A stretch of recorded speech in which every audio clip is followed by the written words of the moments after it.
Thank you all first for joining us for today's session, Teaching Effective Thinking Through Mathematics. My name is Chris Guile. I'm with Course Hero along with my colleague, Samantha Maloa, who will be helping us facilitate the session. And I'm honored to be able to introduce our speaker, obviously, Dr. Michael Starbird. You probably already know who he is, obviously, based on the conversation. Some of you are already friends.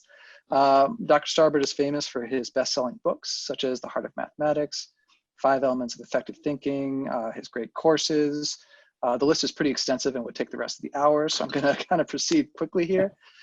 He's been read, viewed by hundreds of thousands of learners worldwide, and we're thrilled to have him here. My goal is to speak as little as possible, and just to make a couple of quick technical notes. There will be breakout rooms in this session, and in those breakout rooms, you guys will be working collaboratively on shared Google Docs, the links to which I will drop in the chat just prior to the breakout rooms beginning. If you run into any technical difficulties, we expect it. At the bottom of those docs, there are places where you can actually put questions, concerns. You can message me or Samantha at any time, and we will make sure that we get it all sorted. With all that out of the way, that's my favorite part of the session. I get to stop talking and pass the mic over to Dr. Starbird. Well, welcome everybody. It's such a pleasure for me to be with you this afternoon. It's a treat. I'm here in Austin, Texas, by the way, and I know that Course Heroes in California, and I wish we were all there enjoying the California weather. But it's a wonderful place, opportunity for us to get together in this fashion. And so to me, when I think about education, one of the features, and I think I may have mentioned it in a little abstract, which was that teaching well online, the hardest part of that is teaching well, period. That the online part is a medium that we are now sort of faced with using, but the real challenges are the same challenges that we've had all along. And one of the format of this session, by the way, is going to be this. You know, I've spent my whole career in a long time in the mathematics department at the University of Texas. And my own view of what I imagine I'm doing in the classroom and what my goal is of education has really altered greatly over those decades. And it used to be that I was very clear on what the goal was, and now it's quite different. And so part of this hour is going to be to see if I can help or encourage you to take part of the journey that I've taken 40 years to do, and you can probably easily do it in this hour. So let's go ahead and start with what I call the 20-year question. And to me, this is so fundamental to anybody who's an educator to ask the following question. And the question that I have in mind is the question, what will students keep from your class after 20 years? That is to say, after they're finished with college, they're finished with all their schooling, their formal schooling, they're no longer subjected to the coercion of homework things and tests and so on, that they are actually living their lives. I think it's important to realize that when we're educating people, we're not educating them to do well in school. That is not the goal of education. The goal of education has to do with 20 years from now. So the first thing that I'm going to ask you to think about for a minute is the following. I want you to think about the question is, what do you think your students are going to keep from your class after 20 years? Now, before we start, let me, I wanted to tell you a story about this. I was going off to give a session for teachers. This was a few years ago, and I ran into the guy who had his office next to mine, and he said, "Well, where are you going?" And I said, "Well, I'm going off to, you know, give some workshop for teachers and how to become better teachers." And he said, "Oh, well, what are you going to do?" And I said, "Well, I'm going to ask this question of, you know, what do I want students to keep after 20 years?" And he replied, "Oh, you mean integration by parts?" And so this was so, and he laughed and left, so he didn't think that integration by parts was likely to be what they're going to keep in 20 years. So, so the question that I have for you is, and I'm going to refine the question a little bit, because sometimes people say, well, the correct answer to what will they keep in 20 years is nothing from my class, because they won't remember anything. But so instead of that, I'm going to rephrase it a little bit and say, what do you think you would like students to retain from your class in 20 years? What would be your aspirational goal? What would you like them to keep from your class after 20 years? So that's going to be the prompt. And the way we're going to work this, by the way, for myself, I'm really a bad listener. You know, when people are just talking, I sort of tend to zone out. So I always like it when I get to do something, and that's why we're going to have these breakout sessions. So we're going to put you in groups of 4 or 5, and you're going to talk to each other about this question. And so, but I want you to really do 3 things in this first breakout session. The first one is I want you to introduce yourselves to the other members of your breakout session. And by the way, I think in teaching, you know, if you want a little tip for online teaching, this is one I learned from others, which was start every session with a couple minutes where people are just meeting each other in small groups, just to get people engaged. So that's one of the purposes. So introduce yourselves to your fellow people in your breakout room, and then each of you say, what do you think in 20 years you'd like people to get from your class? And then have somebody be the scribe for your breakout session and write down just on one line, try to keep it on one line so we can see a lot of them, 1 or 2 lines, just something that you think would be really great if people kept that after 20 years. So let's go ahead. Chris, if you would be so good as to put us in breakout sessions, and you'll have, let's say you'll have 4 minutes in this session, okay? So you have 4 minutes of breakout sessions. Good luck, enjoy the conversation. Great, now I think I can be heard. Can I be heard? Perfect. Are you hearing me? Okay, great. Well, now, I think some people were yanked out of their sessions in mid-sentence. So continue to type, if you will. And I just wanted to comment on a few of these answers. So let me just say what some of them that I actually respond to quite well. One of them says, learn how to think. Meaning, what they're going to get from the mathematics class specifically, that is the specific mathematics content, I view it as a vehicle. It's the vehicle that we use to teach them how to approach everything they do in life, how to think about everything. If you think of the mathematics as purely, you know, what are they going to use math for in the future? Well, a few of them will be math teachers, for example, or something else using math.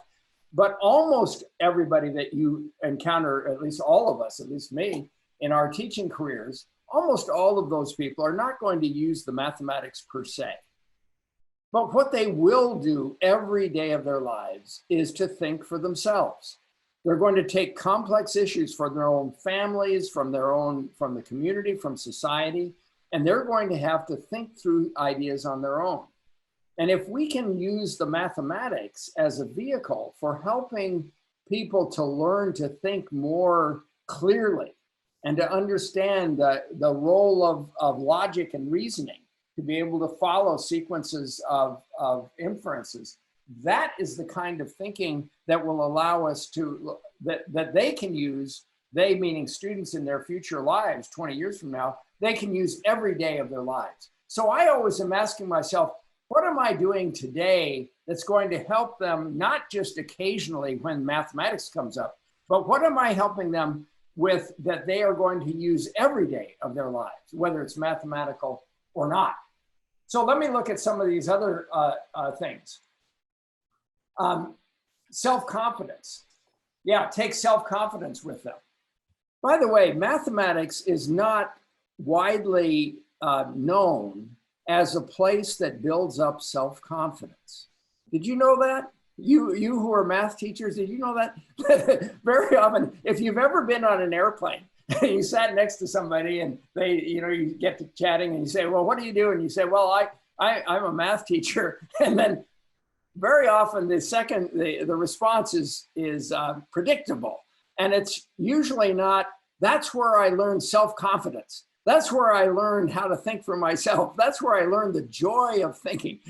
So I think part of what we need to do is find a way to overtly turn the experience of this mathematics classroom into one where they really do have that sense of joy and the sense of success that comes with that can come from mathematics, but the opposite can come also. And so for us, I think one of the challenges is to make sure that that uplifting and joy of success is really a central part of the everyday experience in their classes. So I love that one is getting self-confident. Let's see. Recognizing relevance of mathematics. That's something that's somewhat mathematical. Change their perception of math. Okay, so there's some things. The growth mindset throughout their lives, be able to problem solve. Yeah, this is the kind of thing that I find to be incredibly useful. One of the things I specifically in the way of problem solving, what do I mean specifically by that? One is persistence. If people are willing to persist in having challenges and being confident, back to confidence, that they're confident that they can actually effectively work on things, and that they will work for a longer period of time on a question. One of the defects in the way mathematics is often taught, and I fear in many subjects, is that students get the impression that the teacher, first of all, knows everything, and that the way to measure knowing everything is that when a question is asked, the teacher can just turn around, if it's at a blackboard, and just write down the answer. The students do not see modeled the struggle that's involved in actually trying to do something that's difficult. And so to me, getting students to understand that the actual strategy towards success involves struggle. And by the way, the joy of struggle. I would love it if students came away from math classes, and I try to build this into the class. And by the way, let me just tell you the format for this 1 hour. The format is that we're going to try to have some sense of long-term goals, and then talk about, well, what are the features we can put into the experiences of day-to-day teaching that will actually lead to the fostering of those lifetime goals. And that it's a very logical format, okay? So the goal of being willing to make mistakes and learn from mistakes. I heard from, we had a session I just got out of with Kevin Shrug from chemistry, who was saying this in chemistry. A real chemist or a real mathematician doesn't spend most of their time going from success to success. What you really spend your time on is saying, geez, I don't quite know this. It's vague, it's unclear. I don't know what to do next. I try something, it doesn't work. And then how do you respond to that? Teaching people to respond to that in a joyful way and saying, I really like that struggle. I like to work on things that are difficult. That would be a great attitude. So to me, for example, persistence, as I was saying, I literally try to get people, instead of thinking that the model is to just instantly know the answer to something, to be able to work on something productively, an unsolved problem, whether in mathematics or anything else, for a longer period of time. Part of that is to develop a toolkit of strategies that you can do. In other words, answering the question, what to do when you don't know what to do?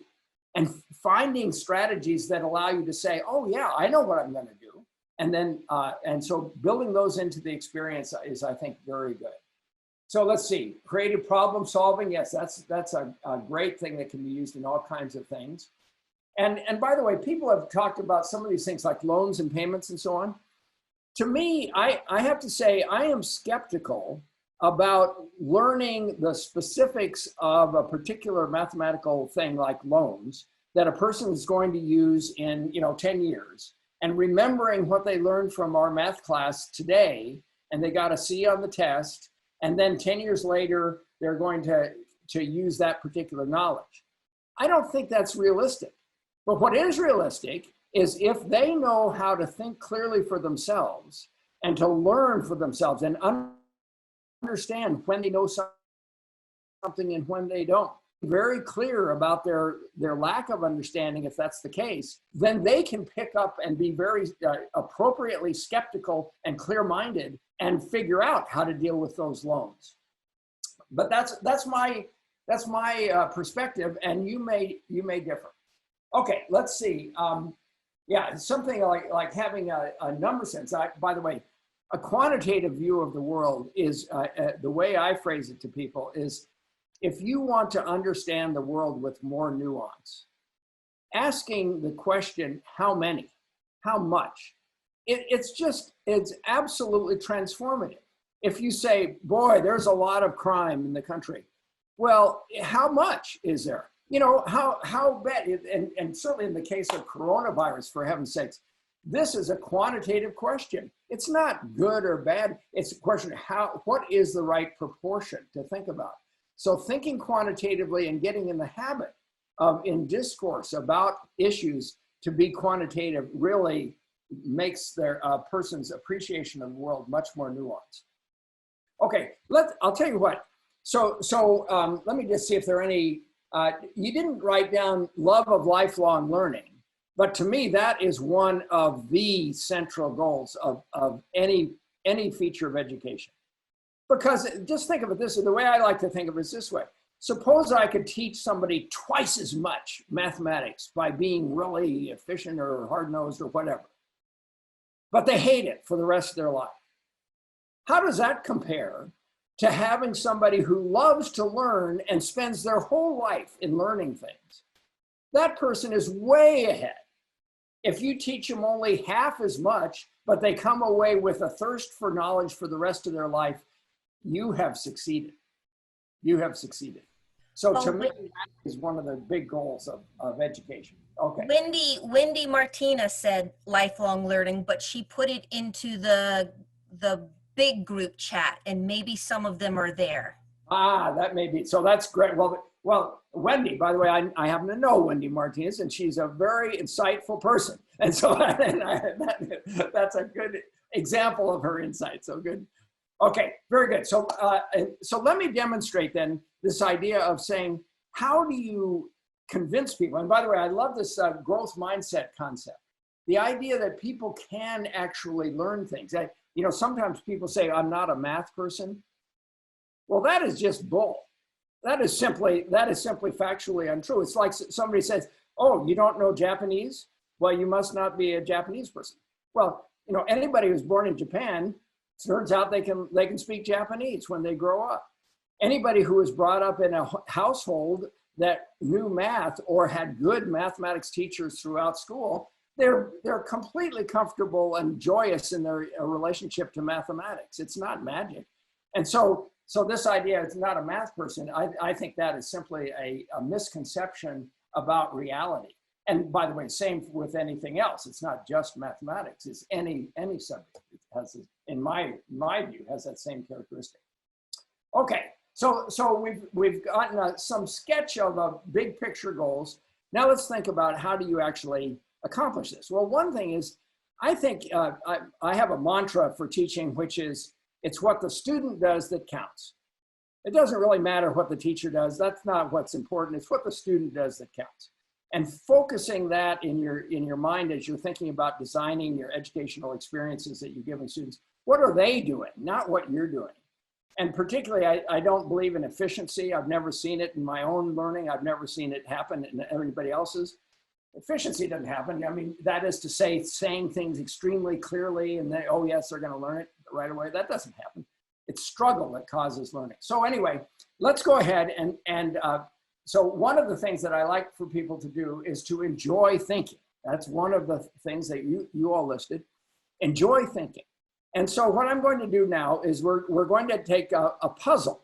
Puzzles are great mediums because they cross, you know, you don't have any knowledge necessary. You can all work on puzzles. So let's go ahead and look at a puzzle.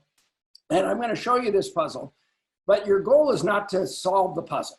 That's not the goal. The goal is, can you think of strategies that you would use to approach this puzzle? And by the way, this puzzle is difficult enough that if you haven't seen the puzzle, you're not going to be able to just solve it anyway. So I picked one that was rather challenging. But I'm not interested in, I of course would never tell you the solution to the puzzle, by the way, so don't worry about that. But what I'm going to ask you to do is to think of strategies that you would use to approach the puzzle. The goal of this, and I'll tell you right now, is after I do this in my classes, the goal is to convince students that the success in doing things like puzzles or other mathematical things doesn't have to do with how smart you are, but how you use the mind you have. What are the techniques you use to approach this unknown? So let's go ahead and look at the puzzle, and your goal is to write down strategies, methods that you would use in approaching this problem. And if you think you have the answer, of course, don't write that down. That is illegal. Okay, so let's go ahead and go to the session. And this is a puzzle about shaking hands at a party. Chris, can you get us in the breakout session? Absolutely. Please feel free to click on the doc in the chat at the moment. Make sure you have it open before we open the breakout room sessions. Hopefully one of your fellow participants will have it if you don't. And we'll leave it to Amanda to send us to the breakout rooms. If you have any questions, please private message at any time. We're back. Apologies all for the slight edit that occurred at the beginning of that. You had, it turns out, 3 minutes instead of 5 minutes to get through it, but hopefully you were able to still read through. Take it away, Professor. Well, you know, by the way, I love these suggestions. I hope that you're seeing them. And the reason I love them is because they are real practical things that a person can do. Let's look at some of these suggestions. And as I say, I'm really delighted at them. Let's just start at the very top. Trial and error. You know, this is something, if you just try something, it's amazing to me how you have to teach people, particularly in math classes, you have to teach people that actually trying something that even doesn't work is extremely valuable. Because if you try something and it doesn't work, you can ask yourself the question, why didn't that work? In other words, you don't just say, oh, I wasted my time. Instead, you're learning specifically from that specific trial. This is one of the features that I really enjoy about doing puzzles. Try something and see where it makes a mistake. It's not making the mistake that's of value. What's of value is taking the mistake and learning from it.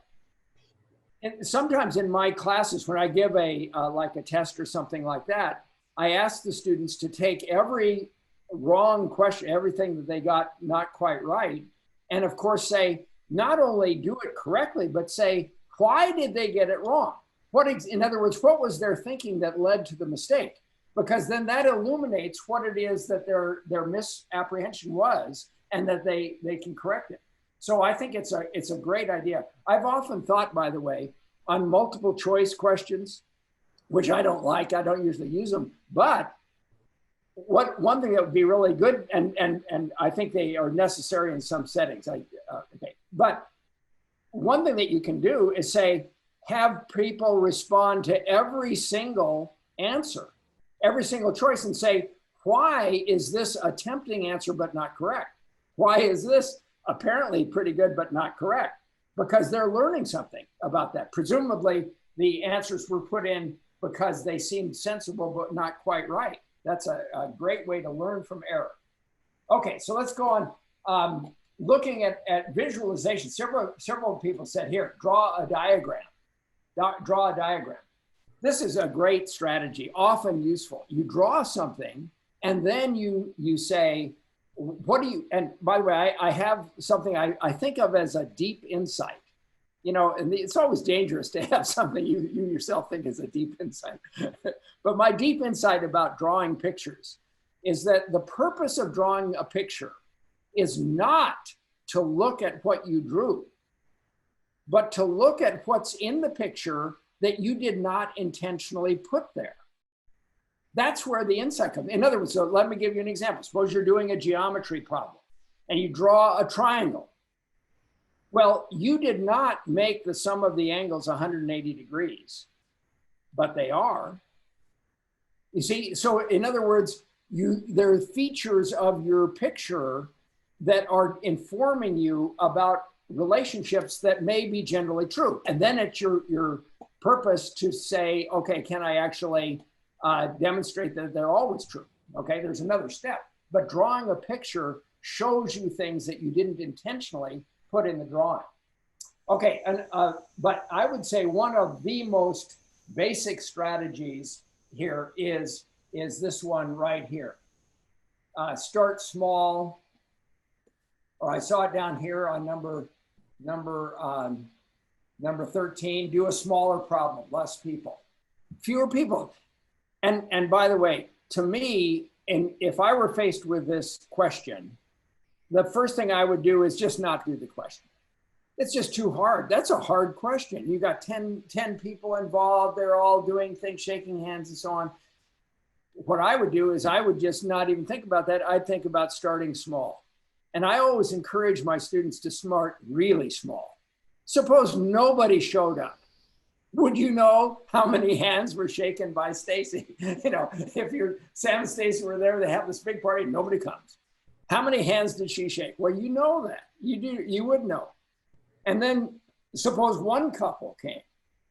Could you figure out? And then that would be a good time to do a trial and error. Just try something and see what happens. And then as you see something that failed, see why. And that'll give you insights. So to me, the idea of looking at simpler cases is a great thing. Now sometimes when I'm giving classes, and for example, more upper division classes where I like proof classes, I'll tell students that you can get full credit on your homework assignment if you do one of two things. One is if you by yourself correctly prove theorems on your own and you get it right, then that you get full credit. Or if you write down a strategy that you would tried to use. In other words, if you say, I tried a simpler case. I added a hypothesis. I weakened a conclusion. I looked at specific examples. If you actually list those strategies, then you reserve full credit for yourself. And then if you later write it down after somebody's told you how to do it, you get full credit. And then I tell them, I literally write it down in my thing. I say, by the way, the hidden message here is, I mean, not only can you get full credit, but the hidden message is if you actually try the strategies that are actually productive, the fact is you'll probably solve it yourself. You see, so it's not magic. That's what leads to success. And the theme of these puzzles is to say, can you develop this collection of strategies that work?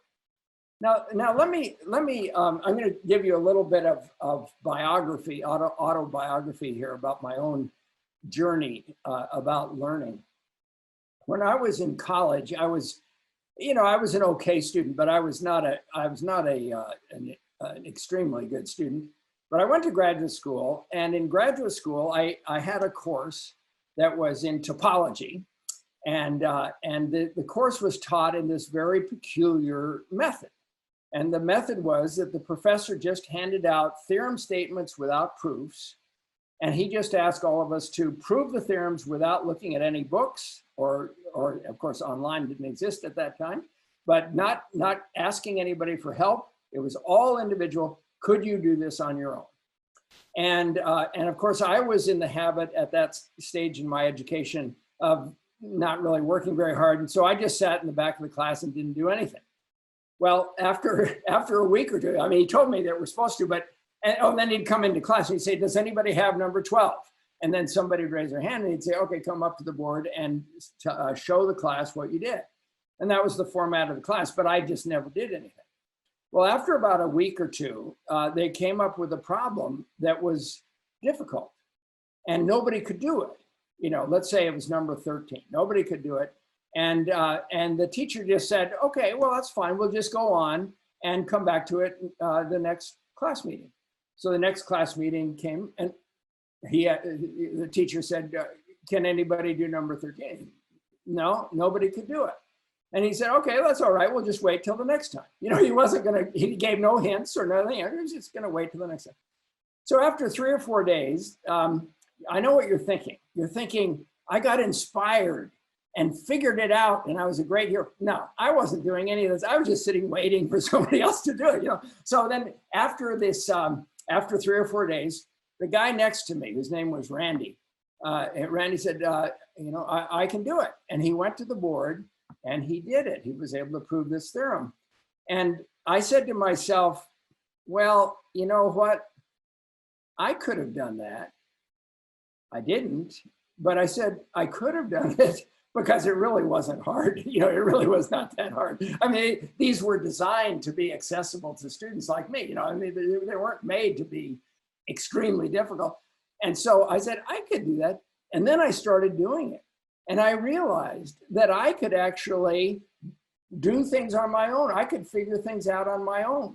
And that was a revolution. For me, it had a different relationship to mathematics. Instead of mathematics being something that somebody else knows and that I was trying to remember a certain fraction of. And that was sort of my history, and I think the history of almost all students.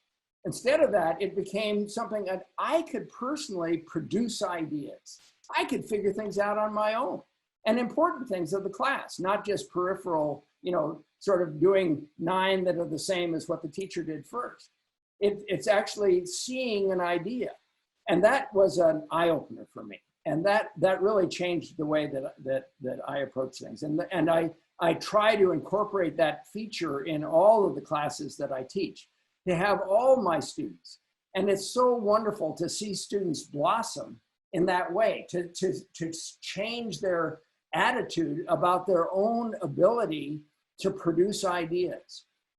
I think it's one of the most empowering things and one of the most ways to welcome any people into our community of mathematics is to allow them not to take away the joy of figuring something out by moving too fast or by, you know, explaining too soon, but letting them struggle and enjoy that struggle and then meet with success by asking the kinds of questions that induce success.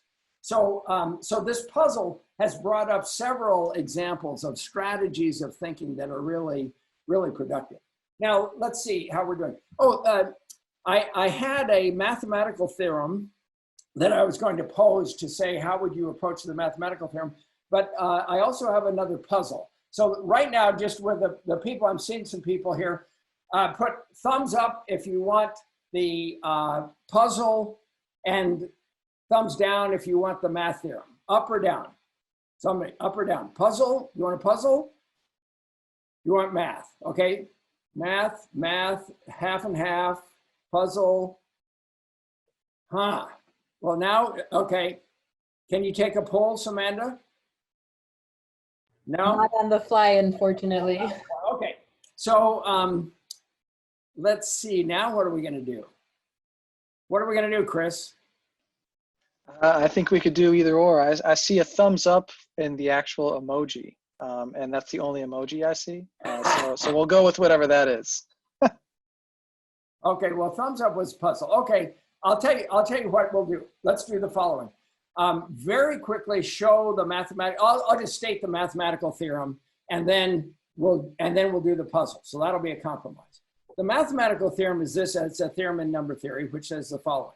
Suppose you have a polynomial with integer coefficients.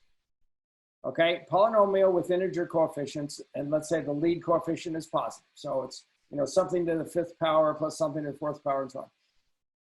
Prove that there are infinitely many integer values of x that you can put in there that lead to composite numbers. In other words, you can't have a polynomial that gives all but finitely many primes. That you can't generate primes by finding a great polynomial that just generates prime. Every polynomial with integer coefficients has infinitely many non-primes. So you can think about that on your own, but let's go ahead and show the puzzle, and we'll go ahead and ask you to do the same thing with these puzzles as for the first ones, which is think of some strategies that will help you to figure them out. And we're only going to take, we'll only take 3 minutes on this one because we're going to then end with some questions. Okay. Perfect. The link is once again in the channel. Oh, sorry. Yeah, and Samantha will take us to the breakout room. Just make sure you've clicked on the link before you go in. All right, Excellent. click on the link. Okay. Enjoy your rooms, guys. The link is in the chat, right? Correct. Link is in the chat, and I'm gonna give you 2 seconds, 1, 2, and I'm opening the rooms. All right, welcome back all. We've got about 5 minutes left. Professor Starbird, you might be muted again. I think it kind of does that automatically post-breakout. Okay. Oh, Am I there we go. muted now?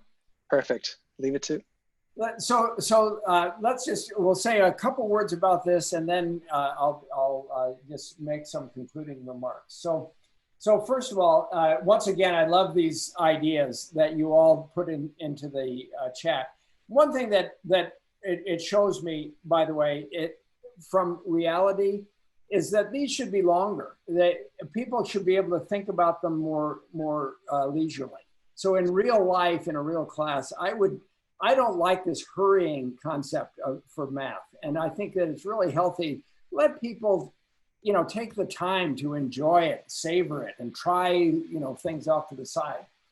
One thing I really liked about this responses that we got this time were describe, visualize the problem. One of the real questions that I think people have trouble with is realizing that understanding what the question is hugely important. Actually being able to very clearly understand what the question is. And when I'm actually teaching classes in person, one thing that I will do is I'll pose a question like this, and then I'll say, put it away so you're not looking at it. And then I'll just pick on people. And by the way, one of the features of my teaching style is that I tend to just, my concept of volunteering is that I point to people and say, okay, you're the next speaker. But I do it gently. I often have a small group, and I'll say, please tell me what the person next to you thought about things. I have working groups. Because you have to construct an atmosphere where people are comfortable in making mistakes. But one of the things that I ask people to do is to state the question. Just state the question. And put away the question and then say, could you actually state the question correctly? And that is a huge hurdle for many people because they're just sort of accustomed to a general understanding rather than becoming extremely explicit. And one thing that people can learn in mathematics, thinking about long-term effects, is the clarity, the specificity of their ideas. And by the way, when I'm sitting here looking at Kathy Ross and talking about teaching English. And that when she's asking people to write things, it's a question of specificity. Are they actually saying, first of all, what they mean? And are they meaning what they say? How clear and precise are they in their description? And the same thing, whether it's chemistry, whether it's mathematics, or whether it's everyday life. The idea of being able to state, first of all, what is the question? That's a huge question in life and in education. What is the actual? Being able to say what it is they want from me and making sure they understand that is half the deal, don't you think, Mike? Absolutely. And the thing is that for this session, we're just ending this session. And I always wonder, what can you all keep from this hour? You spend an hour, you're not going to remember much. But I hope that one thing that you'll sort of have in mind is, can you think about what your personal actual goals are for your students in 20 years? What would you like them to have? And some people would say curiosity, some love of learning, some, persistence, some willingness to take on challenges, to love change. What a great thing. Something, being comfortable with those things. And then say, I'm leaving it really up to you. I haven't given you a lot of specifics about what to do every day in your class, but that's something that you can do. Think for yourself, what kind of experiences will lead to those features and attitudes and habits of mind of being the person you would like your students to become? What kind of experiences can you give in daily practice in your classes that will cause that to happen to your students? And then I think it really makes a revolution in what you do in classes for many people. Because if you're accustomed to saying, well, my goal is just to explain things very clearly, and yet the real goal is for students to think for themselves, then you have to sort of rethink, is that really the experience? Is that what I want my students to be doing every day in listening to me? Or do I want them to be explaining things and doing it not effectively and better and better and better throughout gradual experiences of improvement? So I'm going to leave you with the thought of saying that one of the things that I think is most important is to teach the joy of thinking, the joy of actually learning. If you can get people to love learning and have that be a feature of their lives, then our goal in education, I think, will have been successful. Maybe not during the time when they're in school, but for the rest of their lives. They will become the kind of learners and productive and constructive members of our society that we all hope they will become. So thank you very much for attending. It was a great pleasure for me, and I hope to see you at future sessions. Thank you all, and thanks to our speaker, Dr. Starbird. That was absolutely fantastic. I hope you guys all enjoy the rest of the summit. Take care.